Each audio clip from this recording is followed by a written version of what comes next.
Welcome to the Synapse Education, and we are here for the studying of biology NEET. So I am your biology tutor Ayush Nagni, and let's start today with the endocrine system. Endocrine system में सबसे important that is a pituitary gland. वैसे पूरी NCERT important है, but still एक एक part हम लोग एक एक gland cover करेंगे in detail. So सब first we will covering the pituitary gland, that is also known as the master gland. ठीक है, what do you mean by master gland? Master gland मतलब control all glands by its secretions, controls glands, other endocrine glands. That will be much better. Controls other endocrine glands by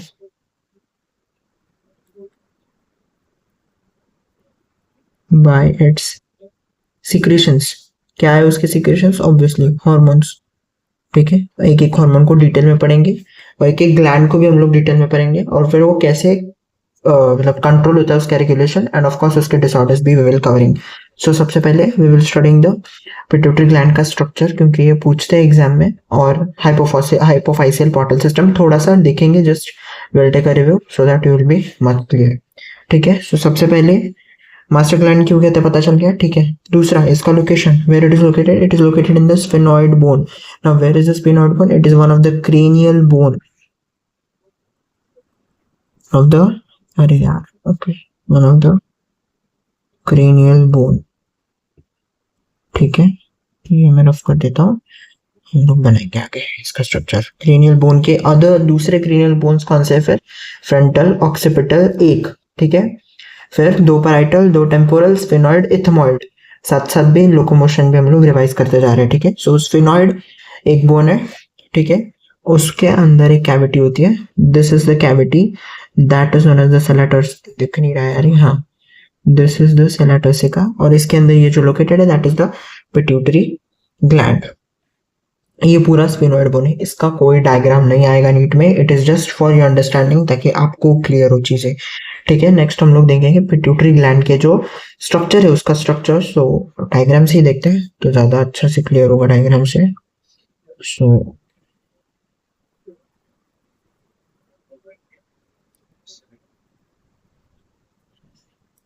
now this is the stalk of pituitary gland. Now what is it called? क्या बोलते हैं stock of pituitary gland को? Infundibulum.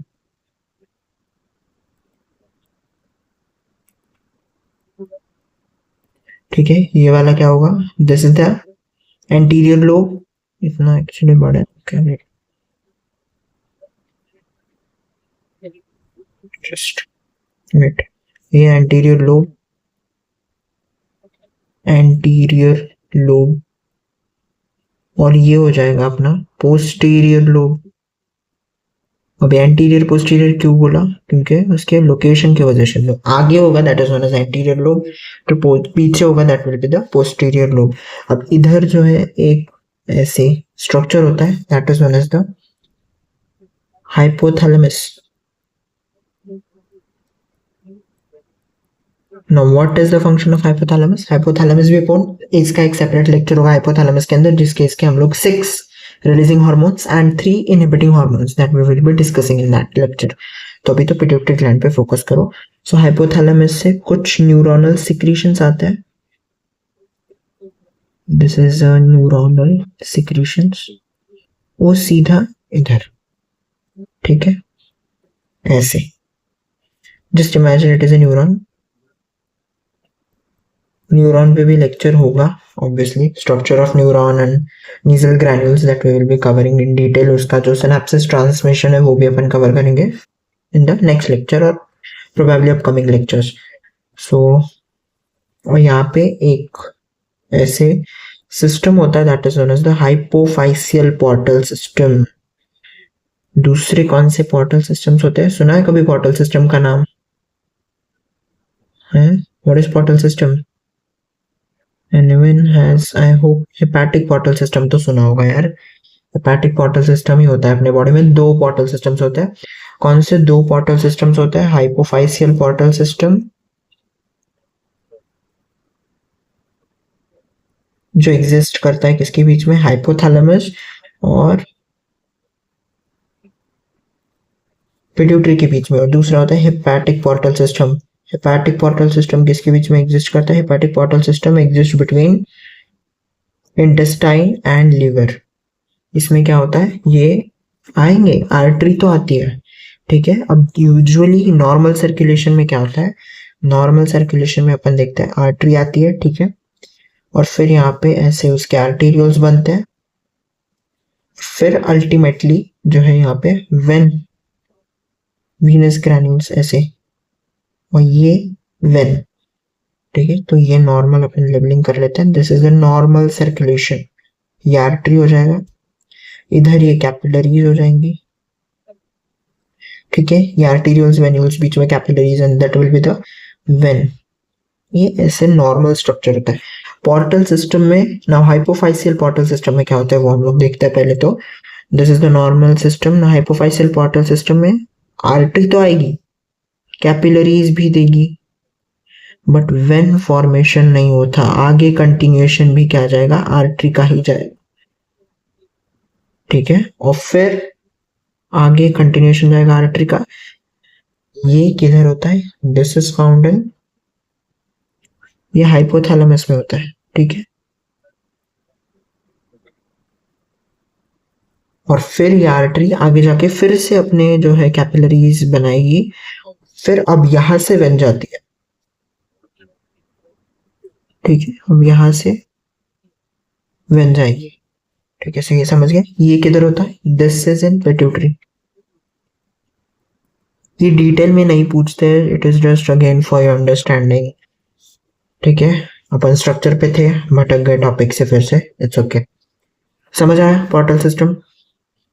नहीं समझ आया तो comment कर दो यार, फिर से एक वीडियो बना दूंगा, कोई बात नहीं। सो हाइपोफाइसियल पोर्टल सिस्टम के समझा। Hepatic portal system we will be discussing in the digestive, but अभी क्योंकि हटा दिया डाइजेशन तो देखते हैं, ठीक है। बट ये एग्जिस्ट करता है, या नोट्स आप ले सकते हो। टेलीग्राम चैनल है हमारा, लिंक जो है डिस्क्रिप्शन में दे देंगे, वहां से ज्वाइन कर लेना। यहाँ पे ये नोट्स भी आपको मिल जाएंगे, this are the hand written notes, ठीक है। So anterior lobe, so anterior lobe के फिर से दो पार्ट्स होंगे। ये क्या हो जाएगा, पार्स डिस्टालिस,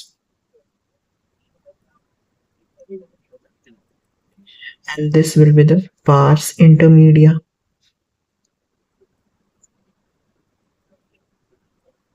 और ये हो जाएगा pars nervosa. You can relate the pars nervosa को ही पोस्टीरियर लोब बोलते हैं, इसी को न्यूरोहाइपोफाइसिस बोलते हैं। क्यों बोलते हैं, क्योंकि ये डायरेक्ट एक्सोनल कंट्रोल में होता है। वैसे ये जो एंटीरियर लोब है वो किसके कंट्रोल में होता है, वो हाइपोथैलेमस के कंट्रोल में होता है, बट हाइपोथैलेमस हार्मोन रिलीज करता है, किसमें, फ्लो चार्ट बना देता हूँ एंड पढ़ेंगे अपन ये, एंड ये भी हाइपोथैलेमस जो है it will release its hormone into what, hypophyseal portal system,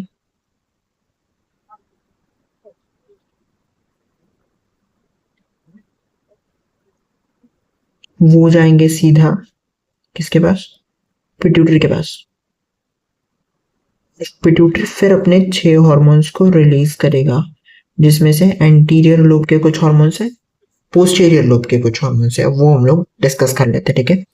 सो जो पार्स डिस्टालिस है वो सिक्रेट करता है ग्रोथ हार्मोन। ग्रोथ हार्मोन का एक सेपरेट लेक्चर आएगा जिसमें ग्रोथ हार्मोन डिटेल में पढ़ाऊंगा अच्छे से। ग्रोथ हार्मोन के डिसऑर्डर्स भी हम लोग डिस्कस करेंगे, एक्रोमेगाली, जाइगेंटिज्म और वो सब चीजें कैसे अफेक्ट करता है। फिर पीआरएल दैट इज प्रोलैक्टिन, ठीक है, प्रोलैक्टिन। फिर टीएसएच थायराइड स्टिमुलेटिंग हार्मोन।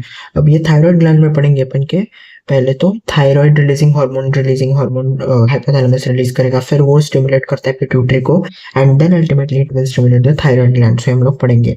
फिर अगले अगले में आता है ACTH, adrenocorticotropic release, adrenocorticotropic hormone, adrenocorticotropic hormone.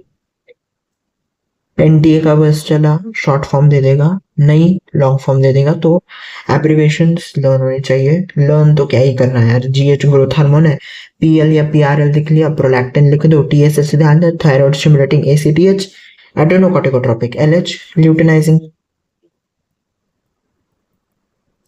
NCERT में देख के जाना, एनसीईआरटी तो पढ़नी है। Follicle stimulating hormone, follicle stimulating hormone. अब ये जो हम लोगों ने देखा था pars distalis, pars intermedia and pars nervosa. Pars distalis के तो हम लोग 6 हार्मोन्स डिस्कस कर लिए। नेक्स्ट हम लोग पार्स इंटरमीडिया, एक ही हार्मोन रिलीज करता है, बहुत आसान है, that is melanocyte stimulating hormone. इसका भी हम लोग एक छोटा सा will be covering in the anterior lobe only, तो वो वरी करने की जरूरत नहीं है। दूसरा आता है neuro hypophysis, that is a posterior lobe. Posterior lobe बहुत आसान है, एक चीज याद रखनी है, पोस्टीरियर लोब में यहाँ पे असर्शन रीजन बन सकता है। एंटीरियर लोब जो है किसके कंट्रोल में है, हाइपोथैलेमिक हार्मोन्स के अंदर। लेकिन हाइपोथैलेमिक हार्मोन्स ब्लड में रिलीज होंगे, फिर that blood it will go to the pituitary gland and that will be stimulating the anterior lobe of pituitary gland. वैसा पोस्टीरियर लोब में नहीं होता, पोस्टीरियर लोब में डायरेक्ट हाइपोथैलेमिक कंट्रोल, मतलब जो एक्सोनल कंट्रोल के अंदर होते हैं directly. What happens is hypothalamic के जो न्यूरॉन्स है वो हार्मोन बनाएंगे, वो पहुंचाएंगे, ट्रांसपोर्ट का भी काम वही करेंगे, ठीक है, किधर, पोस्टीरियर पिट्यूटरी तक। और फिर यहाँ पे जो है अपने हार्मोन्स को इस तरीके से रिलीज कर देंगे। और फिर यहाँ पे सिर्फ पार्स नर्वोसा या जो पोस्टीरियर लोबेस में क्या होता है, सिर्फ only release and storage of hormones and storage of hormones, ठीक है, रिलीज और स्टोर होंगे, इसमें कोई भी प्रोडक्शन जो है हार्मोन्स का वो नहीं होता। मैं लिख रहा हूं प्रोडक्शन इसमें नहीं होता, प्रोडक्शन पार्स नर्वोसा नहीं करता है जो पोस्टीरियर लोब के जो हार्मोन्स है। और वो कौन से हार्मोन्स है, ऑक्सीटोसिन। अब ये पैरावेंट्रिकुलर न्यूक्लियस, सुप्राऑप्टिक न्यूक्लियस, अगर जो थोड़ा सा आउट ऑफ सिलेबस क्वेश्चन आ गया तो ये पूछ सकते हैं। वैसे ऑक्सीटोसिन का सिंपल है, पैरावेंट्रिकुलर न्यूक्लियस जो है, न्यूक्लियस मतलब सेल बॉडी ऑब्वियसली, वो बनाता है। सो ये एक इमेजिन कर लो यार, एक पैरावेंट्रिकुलर न्यूक्लियस है, एक सुप्राऑप्टिक न्यूक्लियस है, ठीक है। सो जो पैरावेंट्रिकुलर न्यूक्लियस है दैट विल बी रिलीजिंग, जो यहाँ पे पहले तो it will produce the oxytocin hormone and then axon से वो हार्मोन आएगा and that will it will be release in this posterior lobe. Oxytocin, oxytocin कब सीक्रेट होता है, ऑक्सीटोसिन इट इज, पहली चीज ऑक्सीटोसिन के बारे में भी कुछ बता देता हूँ। ऑक्सीटोसिन जो है that is stimulates smooth muscles, जैसे कौन सा famous example, uterine contractions during parturition, uterine contraction during parturition of baby. दूसरा ऑक्सीटोसिन का काम क्या है, मिल्क इजेक्टिंग हार्मोन। आप बोलोगे मिल्क इजेक्टिंग हार्मोन, ये तो प्रोलैक्टिन नहीं, मिल्क प्रोडक्शन जो काम करता है वो प्रोलैक्टिन करता है, मिल्क इजेक्शन का जो काम होगा वो ऑक्सीटोसिन का होगा from the mammary gland. So milk ejecting hormone is again the oxytocin from mammary gland, ठीक है, ये याद रख लो बस। और इसका अपन ऑक्सीटोसिन का भी एक आएगा, मतलब oxytocin it will be covered in 2-3 chapters. Vasopressin it will B detail covered in the renal system. Vasopressin का कैसे एक्टिवेट होता है, बस फंक्शन याद रख लो। वैसोप्रेसिन का क्या है, vasopressin increases blood pressure, anti diuretic hormone है basically, ADH, anti diuretic hormone. Now what do you mean by diuresis? Diuresis मतलब excessive loss of water from the body through urine. So that is known as diuresis. और उसका opposite मतलब anti diuretic, तो ये उस चीज को suppress करेगा। तो इसके भी आगे बहुत सारे डिसऑर्डर्स है, diabetes insipidus, that we will be covering in the adrenal या किडनी का जो भी लेक्चर होगा उससे जब भी रिलेटेड आएगा, that we will be covering. So this was the brief introduction of all the hormones. अब एक बार एनसीईआरटी पढ़ लेते हैं। आई होप ये पोर्टल सिस्टम क्लियर है अच्छे से। स्ट्रक्चर ऑफ पिट्यूटरी क्लियर है, stalk of pituitary, infundibulum, hypothalamus, दोनों न्यूक्लियस के रहे, पैरावेंट्रिकुलर न्यूक्लियस, सुप्राऑप्टिक न्यूक्लियस। क्या करता है पोस्टीरियर लोब में, they will just produce the hormones and ये posterior lobe that will only store and secrete the hormones, ठीक है। नेक्स्ट अपन एनसीईआरटी कवर कर लेते हैं फटाफट। सो पिट्यूटरी ग्लैंड में it is located in the bony cavity sella एटोसिका। अब ये बहुत आसान जाएगा पढ़ने में। Attach to hypothalamus by stalk infundibulum divided into adenohypophysis, neurohypophysis. ठीक है, adenohypophysis consists of two portions, pars distalis, pars intermedia. So that is region of pituitary, commonly known as anterior pituitary. It produces growth hormone, prolactin, ये देखा था हम लोगों ने, TSH, ACTH, adenocorticotropic releasing hormone, luteinizing hormone, follicle stimulating hormone.